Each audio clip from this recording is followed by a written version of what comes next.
Welcome to CMA पाठशाला। Hello दोस्तों, इस वीडियो में आज हम अपने सीएफआर बुक के सेक्शन ए का सेकेंड पार्ट से स्टार्ट करेंगे, जो है हमारा इंटरनेशनल फाइनेंशियल रिपोर्टिंग। फर्स्ट था हमारा अकाउंटिंग स्टैंडर्ड। ठीक है, तो आज हम स्टार्ट करेंगे इंटरनेशनल फाइनेंशियल रिपोर्टिंग और हमारा जितना भी इंडेस वगैरह है सब हम यहाँ से स्टार्ट करने वाले हैं। ठीक है, जो हमारा कवर करता है 20% मार्क्स। ठीक है, अब आप बोलोगे 20% ही तो करता है, इतना पढ़ना पड़ता है 20% के लिए। तो ये सिर्फ एग्जाम पॉइंट ऑफ व्यू से हम नहीं पढ़ने वाले हैं, क्योंकि एग्जाम पॉइंट ऑफ व्यू से आप भले बोलोगे कि इसमें बहुत कम मार्क्स कवर करता है या जो भी, लेकिन हमारे प्रैक्टिकल नॉलेज के लिए ये सबसे ज़्यादा इम्पॉर्टेंट है। क्योंकि अगर हमें यही नहीं पता होगा तो हम आगे जो जॉब करने वाले हैं, जिस कंपनी में जाएंगे, हमें स्टैंडर्ड ही नहीं पता है तो हम कैसे एप्लीकेबल करेंगे, कुछ भी कैसे फॉलो करेंगे। तो ये पढ़ना बहुत ही इम्पॉर्टेंट है। तो ये स्टार्ट करते हैं हम लोग। हम लोग पढ़ेंगे कि इंटरनेशनल फाइनेंशियल रिपोर्टिंग स्टैंडर्ड्स। ठीक है, तो सबसे पहले देखते हैं कि ये क्या है। International financial reporting standard IFRS क्या होता है। ठीक है, तो ये स्टैंडर्ड मतलब क्या होता है। स्टैंडर्ड इसीलिए लगाया जाता है कि कहीं भी आप जाओ सेम मेथड आपको सब कुछ सेम वे में आपको मिले, आपको किसी भी तरह का मतलब कुछ भी न्यू ना लगे। लाइक फॉर एग्जांपल, अगर हम किसी भी कंट्री में अलग अलग कंट्री में अगर हम इन्वेस्टमेंट करना चाहते हैं, ठीक है, तो आप कंट्री ए के फाइनेंशियल स्टेटमेंट को देखोगे। ठीक है, तो आपको कुछ अलग मतलब मेथड मिलेगा। दूसरे कंट्री के देखोगे तो दूसरा मेथड मिलेगा। तो आप क्या करोगे, कंपेयर नहीं कर पाओगे। ठीक है, तो कंपैरिजन के लिए ये सबसे इंपॉर्टेंट होता है। तो हमें स्टैंडर्ड, अगर हम स्टैंडर्ड यूज करेंगे तो सारे कंट्री का फाइनेंशियल स्टेटमेंट जो होगा वो हमें सेम मेथड से मिलेगा और हम क्या करेंगे, इजीली कंपेयर कर पाएंगे।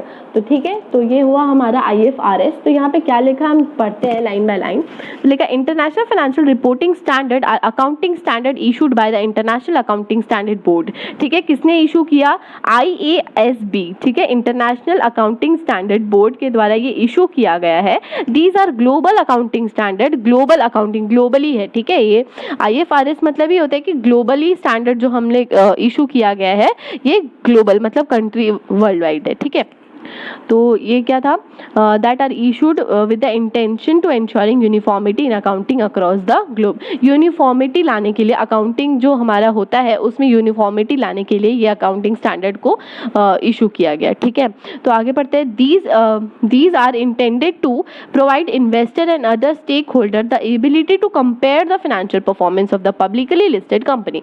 जो भी हमारा कंपनी मतलब हर कंट्री वाइज अगर आप किसी भी इन्वेस्ट करने जाओगे तो ये मतलब स्पेशली ये स्टेक होल्डर्स और इन्वेस्टर्स के लिए ही स्टैंडर्ड मतलब लाया गया था, ताकि क्या करें, हम इन्वेस्टमेंट करने से पहले कंपेयर करना चाहें तो अलग अलग कंपनी के फाइनेंशियल रिपोर्ट के अकॉर्डिंग हम इसको कर सकते हैं, अलग अलग कंपनी के अकॉर्डिंग कंपेयर कर सकते हैं। ठीक है, उसके बाद है हमारा IFRS इज द ट्रेडमार्क। ठीक है, ये एक ट्रेडमार्क है किसके, of the international accounting standard committee foundation. ठीक है, ये international accounting standard committee foundation के लिए का ये ट्रेडमार्क है। ठीक है, the foundation owns the copyright to IFRS in all language. ठीक है, IFRS का ये मतलब खुद का उसका कॉपीराइट है उस पर। ठीक है, और ऑल लैंग्वेज पे, ठीक है, सारे लैंग्वेजेस पे ट्रेडमार्क किया हुआ है।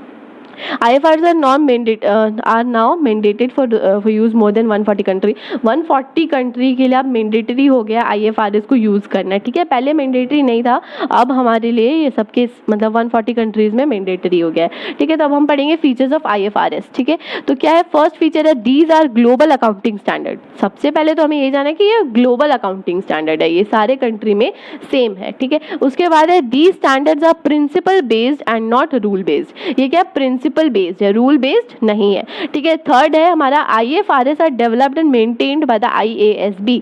IASB के मतलब वो उसको मेंटेन करके रखता है और डेवलप भी उन्होंने किया है। ठीक है, उसके बाद है these are issued with the intention of applying the standards across the globe on a consistent basis. ठीक है, across the globe and consistent basis, consistency तो होना ही चाहिए। ठीक है, उसके बाद every standard has a specific structure to ensure uniformity and facilitate reading, interpretation and application. These are introduction, standard basis and conclusion, basis of conclusion, implementation, guidance. तो इसमें यही दिया है कि मतलब सारा इसमें मतलब जो स्ट्रक्चर है स्पेसिफिक है सबका और यूनिफॉर्मिटी है। ठीक है, उसके बाद है कंस्टिट्यूएंट्स ऑफ IFRS। मतलब IFRS मतलब किसका किसका मतलब क्या क्या कॉन्स्टिट्यूएंसी उसका, तो हम ये पढ़ेंगे। फर्स्ट है हमारा IAS, ये है इसका इंटरनेशनल अकाउंटिंग स्टैंडर्ड। सेकंड है IFRS, खुद ही है इंटरनेशनल फाइनेंशियल रिपोर्टिंग स्टैंडर्ड। फिर है SIC इंटरप्रिटेशन, मतलब है इसका स्टैंडर्ड इंटरप्रिटेशन कमेटी। SIC का फुल फॉर्म है स्टैंडर्ड इंटरप्रिटेशन कमेटी, ठीक है। फिर है IFRIC, इसका मतलब IFRS क्या था, क्या लिखा है पढ़ लेते हैं हम लोग। इंटरप्रिटेशन कमेटी है, ठीक है, उसका भी यही है। IFRIC का मतलब है IFRS इंटरप्रिटेशन कमेटी, ठीक है। उसके बाद हम देखेंगे यहाँ पे लिस्ट दिया है कुछ इंटरनेशनल स्टैंडर्ड्स का, IAS कोड का, ठीक है। तो ये हमें उतना नहीं डेप्थ में जाके पढ़ना है, ठीक है। उसके बाद हम देखेंगे applicability of Indian accounting standard, ठीक है। इंडियन अकाउंटिंग स्टैंडर्ड जो हमारा IND AS है, जो हमारे एग्जाम पॉइंट ऑफ व्यू से इंपॉर्टेंट है, ठीक है। तो हमें ये देखना है कि यहाँ पे accounting standard is a committee of the ICAI responsible for the formulation and accounting standard in India. ICAI जो हमारा इंस्टीट्यूट है CA का, वो इसके लिए रिस्पॉन्सिबल है और फॉर्मुलेशन भी ICAI कमेटी ने किया है, ठीक है। उसके बाद IND AS has become applicable in the following phases. देखो फर्स्ट है हमारा on and with effect from 1 April 2016 till 31 March 2016 mandatory basis, ठीक है। तो 2017 में इसको मैंडेटरी बेसिस पे पास किया गया था, ठीक है, लाया गया उस टाइम से। तो कौन कौन से कंपनी पे किया गया था, company listed in the process of listing of on stock exchange, ठीक है, लिस्टेड कंपनी पे और स्टॉक एक्सचेंज जो कंपनीज है। उसके बाद है आउटसाइड इंडिया, ठीक है, जो फॉरेन कंपनीज है, उसका जो नेट वर्थ है अगर मोर देन 5 बिलियन है INR पे, ठीक है, INR के बेसिस पे अगर 5 बिलियन से ज़्यादा उसका अमाउंट है, मोर देन उसे 5 नेट वर्थ अगर 5 बिलियन से ज़्यादा है, तब हम लोग को इस पे मैंडेटरी है, ठीक है, IND AS मैंडेटरी है उस कंपनी के लिए।